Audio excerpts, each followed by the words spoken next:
আজকে আমরা DJ Costa algorithm দেখব। অ্যালগরিদমের নেটওয়ার্কের এখানে উৎস V0, V5 হচ্ছে সমাপ্ত। উৎসটা সব সময় 0-1 ধরতে হবে। যে কোনো কিছু থাকুক 0-1 ধরবো লেভেল, আর অবস্থা হবে সবসময় স্থায়ী। আর এখানে স্থায়ীর জন্য P মানে পার্মানেন্ট।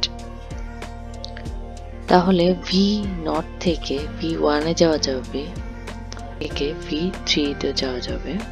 V0 তো 0-1 হবেই লেভেল, আর অবস্থা হবে এটা স্থায়ী।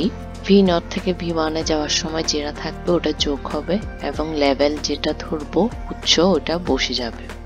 0+3 V0, 3 V0, আর এটা হবে টেম্পোরারি মানে অস্থায়ী। আবার V0 থেকে V3 তে যাওয়ার সময় 2, জন্য 0+2, আর লেভেলটা বসে যাবে V0, 2 V0, এটা হবে টেম্পোরারি। এখানে এই দুইটার মধ্যে সবচেয়ে ছোটটা ধরবো, সবচেয়ে ছোট হচ্ছে 2, এজন্য V3 আসবে ধাপ 3 এর মধ্যে। V3 তে লেভেলটা 2 V0, এবং V3 থেকে V4 এ যাওয়া যায়, V4 এ যাওয়া যায় জন্য V4, আর এখানে 4টা যোগ করে দিব, 2 এর সাথে 4 যোগ, তারপর লেভেলটা উৎসটা V3, আর যোগ করলে পাই 6 V3, এটা হবে টেম্পোরারি।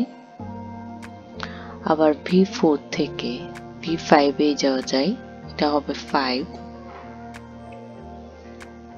আর এখানে V4 6 V3, এটা হবে স্থায়ী।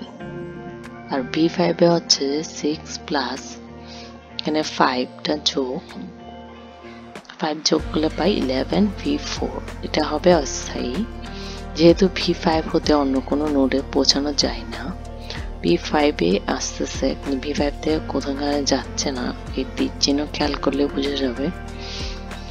V5 হতে অন্য কোনো নোডে পৌঁছানো যায় না, সুতরাং ক্ষুদ্রতম পথ V0, V3, V4 থেকে V5, এবং ক্ষুদ্রতম একক হবে 11 একক। এটাই উত্তর। আল্লাহ হাফেজ।